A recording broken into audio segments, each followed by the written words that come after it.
Ventspilī 94,5.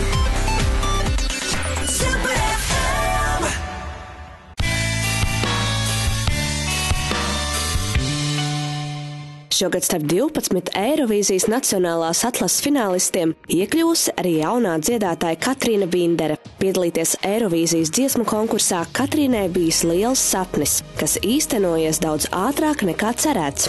Vēl pirms 2 gadiem Katrīna konkursa dalībniekiem pasniedza ziedus. Jau nākamajā gadā bija fona dziedātāja Jānim Stibelim, bet šogad pati piedalās dziesmu konkursā. Kaut arī viņa pati raksta dziesmas, šajā reizē viņa izpilda citu autoru radītu kompozīciju. Man tika piedāvāts šo dziesmu izpildīt Rīgā autori Edgars Beļītis, Kārlis Auziņš un Miks Frišfelds vārda autors. Un dziesma ir par jūtām, kuras rodas.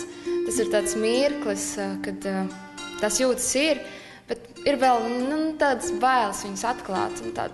Tāda jauniešu mīlestība varbūt vēl. Tas noteikti ir tāds liels solis uz priekšu, tā ir iespēja parādīt sevi plašākai publikai, un tā ir ļoti liela iespēja, manuprāt, tieši parādīties un pierādīt pašai sev, ka es varu uzkāpt uz skatuves, strādāt ar kamerām, strādāt ar publiku.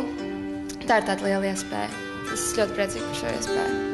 Tie, kuri jau redzēja Eirovīzijas pusfinālu, noteikti pamanīja, ka dziesmas pieteikuma vizītkartē Katrīna piedalījās kopā ar koklētāju Ansi Jansonu. Sākām sadarboties tad, kad kad piedāvāju šo projektu spēkdziesmas ierakstīt disku. Tas bija tāds jauns, kad es sapazinos arī ar tautas dziesmām.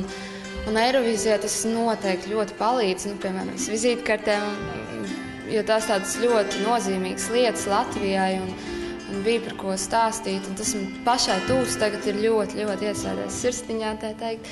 Un šis dziesmas tiešām dod to spēku, enerģiju, un tad arī citreiz, kad uznāk tās bailes, varbūt, kad nokļūst tā ir Eirovīzija, tomēr tas kaut kas tāds diezgan liels ir, tad tās spēkdziesmas, viņas palīdz nomierināties un sakārtot savu domas un iegūt šo spēku, enerģiju un visas tādas lietas. Kas zina, varbūt ar laiku tiks radīta arī atsevišķa tautas dziesmu koncerta programma kopā ar talantīgo koklas virtuozu Ansi.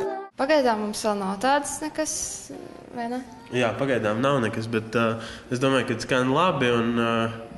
Ansis man ļoti daudz ir arī palīdzējis, arī vizītkartē, un vēl mums bija jāfilmē dažās vietās. Ansis ar kokli vienkārši tik ļoti, ļoti palīdz, un es domāju, ka noteikti kaut kad varētu kāda sadarbība, kāda varbūt paši komponēt dziesmu kaut kādu. Noteikti. Es labprāt. Es arī, jā, tieši tā.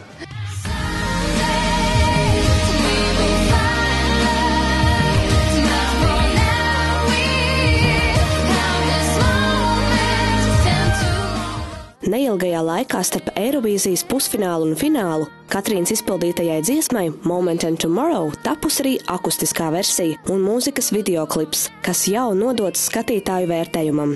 Katrīna neslēp, ka bijusi doma tieši ar šo dziesmas versiju piedalīties arī Eirovīzijas finālā.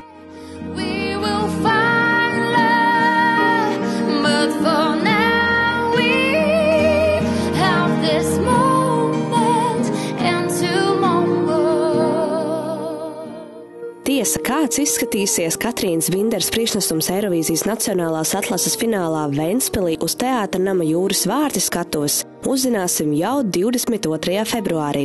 Ar dziesmu Moment and Tomorrow Katrīna uz skatuves dosies ar 3. kārtas numuru. Vai tas jaunajā dziedātājai izrādīsies veiksmīgs, atkarīgs arī no mums, ventspilniekiem.